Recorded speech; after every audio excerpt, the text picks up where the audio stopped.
أعوذ بالله من الشيطان الرجيم. بسم الله الرحمن الرحيم. وما جعلنا أصحاب النار إلا ملائكة وما جعلنا عدتهم إلا فتنة للذين كفروا ليستيقن الذين أوتوا الكتاب ويزداد الذين آمنوا إيمانا ولا يرتاب الذين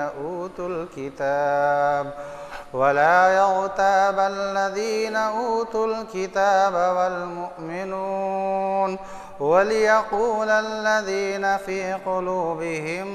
مرض والكافرون ماذا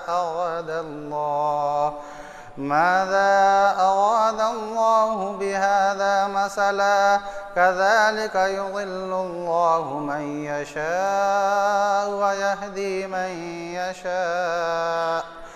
وما يعلم جنود ربك إلا هو وما هي إلا ذكرى للبشر كلا والقمر والليل إذا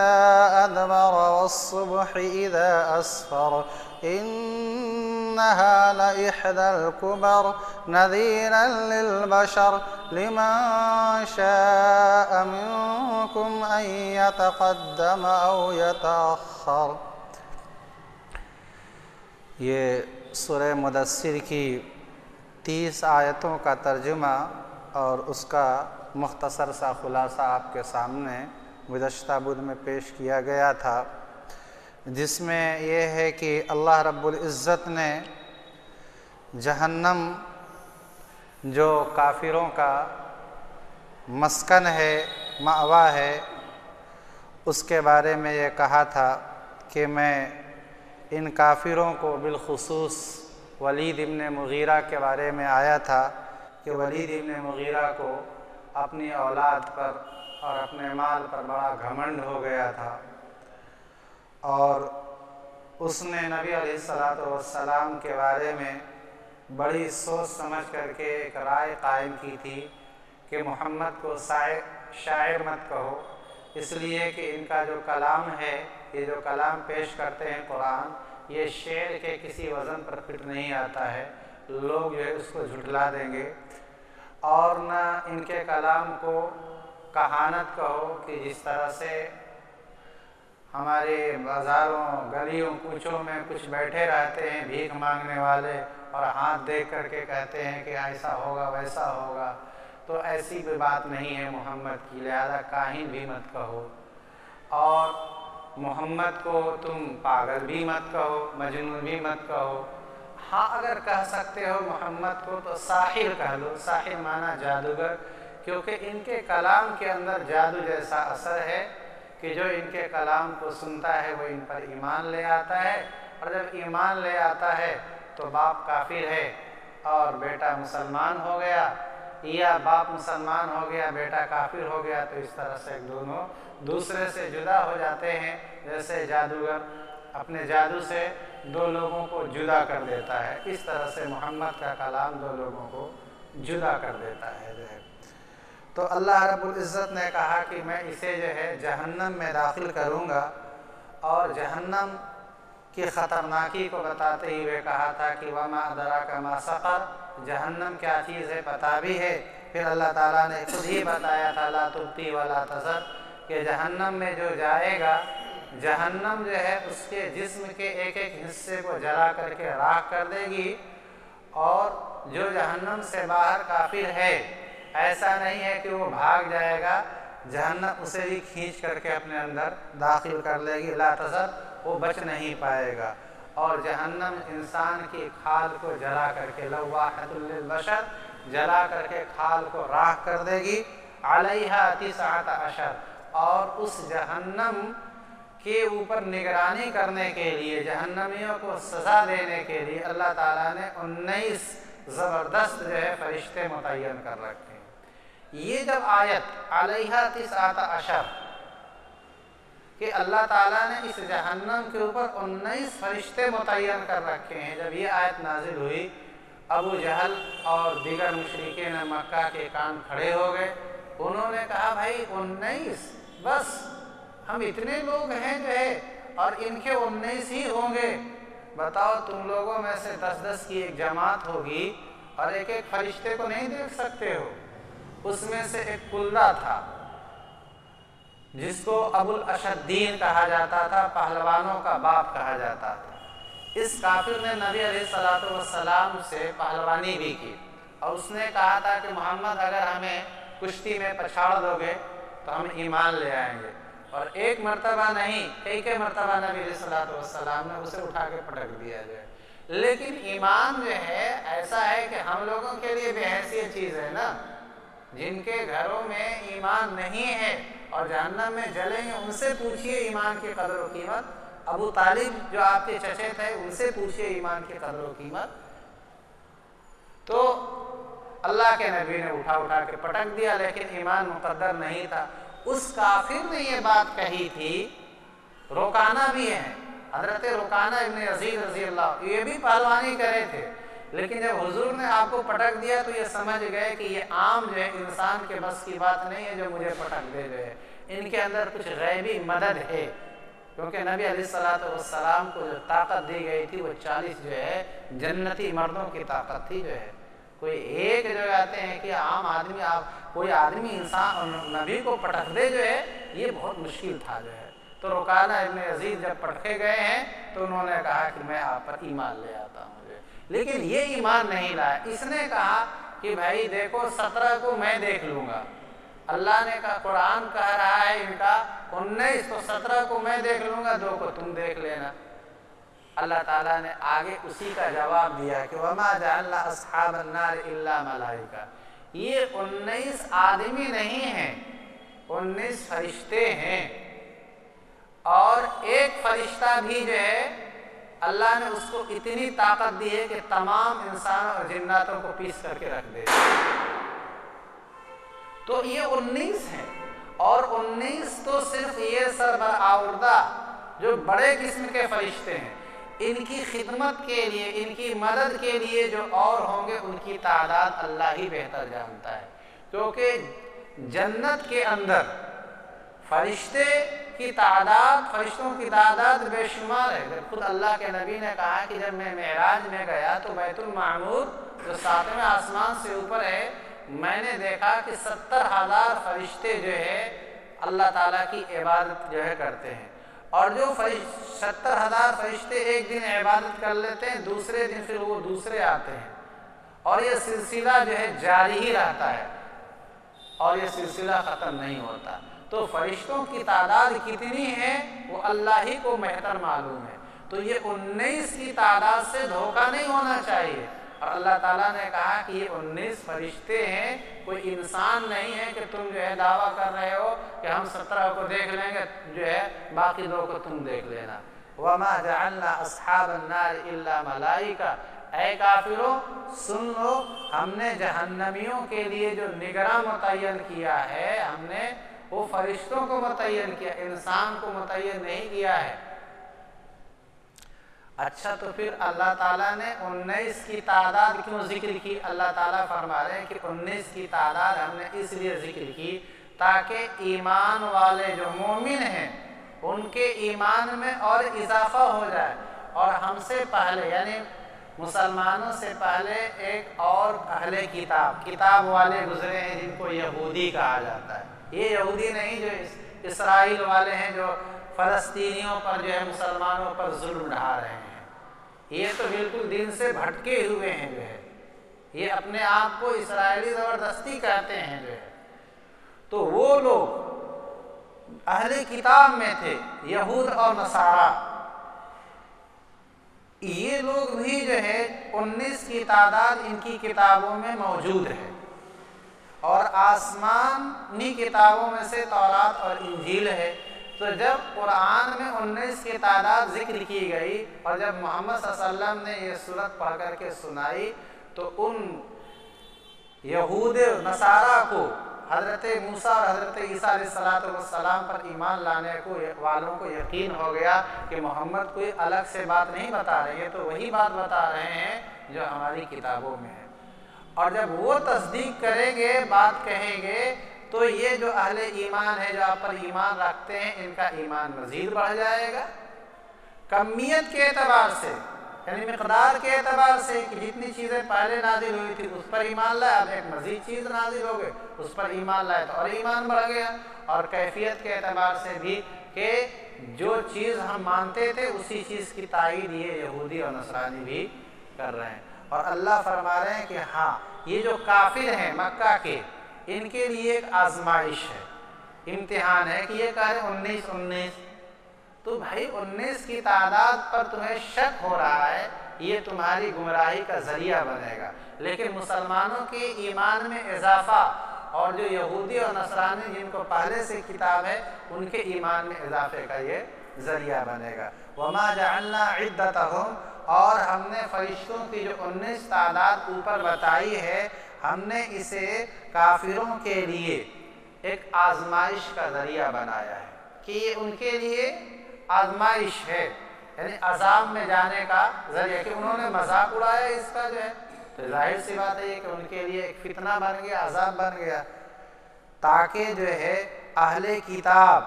یقین کر لیں اور ایمان والوں کے ایمان میں اضافہ ہو جائے۔ وَلَا يَرْتَابَ الَّذِينَ، اور شک نہ رہے اہل کتاب کو اور ایمان والوں کو، یعنی ایمان میں اضافہ ہو، یقین ہو اور ان کو کسی طرح کا شک نہ ہو۔ وَلِيَقُولَ الَّذِينَ فِي قُلُوبِهِم مَرَضٌ، اور یقیناً وہ لوگ کہیں گے جن کے دلوں میں شک کی بیماری ہے۔ بیماری ایک وہ ہوتی ہے جو انسان کے جسم کو نقصان پہنچاتی ہے، اور ایک بیماری شک کی ہوتی ہے جو انسان کو جو ہے ذہنی اعتبار سے اپاہج کر دیتی ہے۔ اللہ تعالیٰ نے ہمیشہ جو ہے کہا ہے کہ اپنے آپ کو اس شک کی بیماری سے دور رکھنا چاہیے۔ ایک آدمی وضو کرنے کے لیے بیٹھ رہا ہے، اب وضو کے پانی کے چھینٹے سے ظاہر سی بات ہے کہ شرمگاہ کے پاس کا حصہ جو ہے وہ تر ہوگا۔ اب کسی کو یہ شک گزرے کہ میں بھی استنجا خانے میں سے ہو کر کے آیا اور استنجے کا قطرہ جو ٹپک گیا ہو، اب اسی شک میں جو ہے وہ جا رہا ہے، وضو کر رہا ہے، وہ جو ہے غسل کر رہا ہے، آ رہا ہے، اتنے میں اس کی نماز چلی جا رہی ہے، تو بعض لوگ جو ہے وسوسے کے شکار ہوتے ہیں۔ اسی لیے اللہ تعالیٰ نے کہا کہ بھئی تم جو ہے وسوسہ ڈالنے والے شیطان کی شر سے تم اللہ کی پناہ مانگو۔ یہ وسوسے وغیرہ جو شیطانی اثرات کا نتیجہ ہے، اسی لیے اللہ کے نبی نے فرمایا، میں یہ بات اس لیے کہہ رہا ہوں کہ بعض لوگ اس طرح کی بیماریوں میں مبتلا ہوتے ہیں، یہ ایک بیماری ہوتی ہے جو ہے۔ اسی لیے اللہ کے نبی نے فرمایا کہ کتابوں میں آتا ہے کہ اگر آپ کو اس طرح کا شک ہے کہ ہماری میانی کے اوپر جو یہ دکھ رہا ہے پیشاب کا خطرہ ہے، تو آپ تھوڑا پانی لے کر چھینٹے مار لو، اب اس سے آپ کا وسوسہ دور ہو جائے گا کہ نہیں یہ پانی کے ہم نے جو چھینٹے مارے وہ ہیں، پیشاب کا خطرہ نہیں، یہ دفع وسوسہ کا ایک وسیلہ اور ذریعہ بنایا گیا ہے۔ تو میں بتا رہا ہوں کہ کچھ لوگ جو ایسے بھی تھے جن کے اندر یہ بیماری تھی کہ وہ 19 کی تعداد کو یہ سمجھتے تھے کہ یہ ایک خام خیالی ہے یا منافقین، کیونکہ مکہ کے اندر تو منافقین نہیں تھے، مدینہ کے اندر منافقین تھے، تو اللہ رب العزت نے فرمایا کہ یہ کافرین، جن کا کفار جن کے دلوں میں شک ہے، شک کی بیماری ہے، وہ لوگ کہ یہ لوگ کہیں گے، ان لوگ کہیں گے جن کے دلوں میں شک کی بیماری ہے، اور کافرین کہیں گے کہ ماذا اراد اللہ بہذا مثلا، اللہ 19 فرشتوں سے کیا کہنا چاہتے ہیں، یعنی وہ مذاق اڑائیں گے آپس میں ایک دوسرے سے کہہ کر کے۔ کذالک یضل اللہ من یشاء، اللہ تعالیٰ جسے چاہتا ہے ایسے ہی گمراہ کر دیتا ہے کہ وہ اللہ کی آیتوں کا ہی مذاق اڑانے لگتا ہے۔ یہ اللہ تعالیٰ نے 19 کہا ہے کہ 19 فرشتے ہیں، تو اللہ کی حکمت بہتر اللہ ہی جانتا ہے کہ 19 فرشتے کیوں؟ بھئی اللہ تو ایک فرشتے سے پورے جہنم والوں کو سزا دے سکتا ہے، لیکن اللہ نے 19 فرشتے متعین کیے ہیں، اللہ ہی بہت بہتر سمجھتا ہے کہ اس کی حکمت کیا ہے۔ اور پھر میں نے بتایا کہ 19 تو یہ جو سردار قسم کے فرشتے ہیں وہ، اور ان میں کا بھی جو ایک فرشتہ ہے جس کا نام مالک ہے، جہنم کے داروغوں میں سب سے بڑا جو ہے، اس کو ان لوگوں کو سزا دینے کے لیے متعین کیا جائے گا جو توحید کا منکر ہوگا۔ تو ہر طرح کے جو ہے عذاب کے لیے ہر طرح کا فرشتہ ہے، کہ ایک چوری جو ہے کرنا یہ بھی گناہ ہے، اس کے لیے الگ فرشتہ ہوگا، زنا کرنا یہ بھی جو ہے گناہ ہے، اس کے لیے الگ فرشتہ ہوگا، ایسے ہی کسی کے اوپر بہتان لگا دینا، الزام لگا دینا یہ بھی گناہ ہے، اس کے لیے الگ فرشتہ متعین ہوگا، نماز چھوڑنے والا یہ گناہ کا کام کر رہا اس کے لیے الگ فرشتہ، زکوٰۃ نہ دینے والا اس کے، تو یہ جو موٹے موٹے احکام ہیں ان کے لیے موٹے موٹے بڑے بڑے فرشتے متعین ہوں گے، اور ان کے ساتھ میں نے بتایا خدمت کے لیے اور بھی فرشتے ہوں گے۔ وَمَا يَعْلَمُ جُنُودَ رَبِّكَ إِلَّا هُوَ، کہ پروردگار کی لشکر کی تعداد کو اللہ ہی جانتا ہے، یعنی یہ 19 کی جو تعداد ہے یہ تو کافروں کی آزمائش کے لیے، لیکن اس لشکر کی کتنی تعداد ہے اللہ کو معلوم ہے کہ فرشتے کل کتنے ہیں۔ وَمَا هِيَ إِلَّا ذِكْرَى لِلْبَشَرِ، یہ جو ہے جہنم یہ انسانوں کی نصیحت کے لیے، کہ جہنم کا تذکرہ اس لیے ہوتا ہے تاکہ جہنم کا جب تذکرہ ہو تو ہر انسان جہنم کے خوف سے ڈرے اور اپنے آپ کو جو ہے ایسے اعمال سے روکے جو اس کے جہنم میں جانے کا ذریعہ بنتا ہے۔ کلا والقمر، آگے اللہ تعالیٰ ایک چیز کی جو ہے اہمیت بتانے کے لیے کہ جہنم جو ہے ایک بڑی خطرناک چیزوں میں سے ایک خطرناک چیز ہے، اس لیے اللہ تعالیٰ نے اپنے مخلوق میں سے چاند کی قسم کھائی کہ کلا، ایسا ہرگز نہیں ہوگا، یعنی یہ جو کہہ رہے ہیں کہ ہم فرشتوں کو دیکھ لیں گے، فرشتوں پر غالب آ جائیں گے، کلا ایسا ہرگز نہیں ہوگا۔ والقمر، میں قسم کھاتا ہوں اپنے مخلوق میں سے چاند کی، اور میں قسم کھاتا ہوں رات کی جب رات پیٹ پھیر کر کے جانے لگے، اور میں قسم کھاتا ہوں صبح کی جب وہ بالکل روشن ہو جائے۔ انہا لإحدی الکبر، بے شک قیامت یا بے شک جہنم جو ہے یہ جہنم ہی ہے، کہ انہا، کہ بے شک جہنم جو ہے بڑی مصیبتوں میں سے ایک بڑی مصیبت ہے۔ نذیرا للبشر، یہ جہنم انسانوں کو ڈرانے کے لیے ہے۔ لمن شاء منکم ان یتقدم او یتأخر، ان لوگوں کے لیے بھی جو تم میں سے آگے بڑھنا چاہتے، یعنی آگے بڑھ کر کے ایمان قبول کرنا چاہتے، ان کے لیے بھی جہنم نصیحت کا ذریعہ ہے، اور ان لوگوں کے لیے بھی جو ایمان نہیں قبول کرنے والے۔ اس کا یہ مطلب نہیں ہے کہ صرف جہنم کافروں ہی کو ڈرانے کے لیے ہے، یہ مسلمانوں کے لیے بھی ہے اور کافروں کے لیے بھی ہے۔ اب یہ ہے کہ مومن جو ہے وہ ڈرتا ہے، اللہ پر ایمان رکھتا ہے، اس لیے مومن جو ہے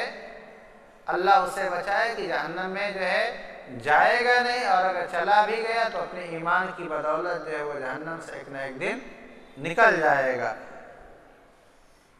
لمن شاء منکم ان یتقدم، کہ یہ جہنم جو ہے ڈرانے کے لیے انسان کو، اس انسان کو بھی جو تم میں سے ایمان قبول کرے، او یتأخر، یا ایمان سے وہ اپنے آپ کو پیچھے رکھے۔ کل نفس بما کسبت رہینۃ الا اصحاب الیمین، انشاءاللہ جو ہے یہاں سے ہے نا وہ اہل المغفرہ تک آئندہ جو ہے بدھ میں ہم پیش کریں گے جو ہے اس کو۔ اللہ تعالیٰ جو ہے ہم سبوں کو قرآن کریم کی جتنی آیات پڑھی جاتی ہیں ان کا ترجمہ پیش کیا جاتا ہے، اس پر ہمیں عمل کی توفیق مرحمت فرمائے۔ یہ جو ہے کفار مکہ جو آپ صلی اللہ علیہ وسلم کے دشمن تھے، ان کے لیے جو ہے یہ قرآن ان کے بارے میں نازل ہوا، لیکن قرآن ہمیشہ رہتی دنیا تک کے لیے نصیحت کا ذریعہ ہے، اس کے ہم بھی مصداق ہیں، اور ہمارے بعد ہماری آنے والی نسلیں بھی جو ہے اس کی مصداق ہیں، تو ہمیں بھی اپنے اعمال پر غور کرتے رہنا چاہیے جو ہے۔ دعا فرما لیں۔ الحمد للہ رب العالمین، والصلاة والسلام علی سید الانبیاء والمرسلین۔ ربنا ظلمنا انفسنا وان لم تغفر لنا وترحمنا لنکونن من الخاسرین۔ رب اجعلني مقيم الصلاة ومن ذريتي ربنا تقبل دعاء ربنا اغفر لي ولوالدي وللمؤمنين يوم يقوم الحساب ربنا لا تزغ قلوبنا بعد إذ هديتنا وهب لنا من لدنك رحمة ربنا إنك رؤوف رحيم ربنا لا تؤاخذنا إن نسينا أو أخطأنا ربنا ولا تحمل علينا إثرا كما حملته على الذين من قبلنا ربنا ولا تحملنا ما لا طاقة لنا به واعف عنا واغفر لنا وارحمنا أنت مولانا فانصرنا على القوم الكافرين اللهم إنا نسألك موجبات رحمتك وعزائم مغفرتك والسلامة من كل إثم والغنيمة من كل بر والفوز بالجنة والنجاة من النار لا تدع لنا ذنبا إلا غفرته ولا هما إلا فرجته ولا دينا إلا أديته ولا مريضا إلا شفيته ولا حاجة من حوائج الدنيا والآخرة هي لك رضا إلا قضيتها ويسرتها يا رب العالمين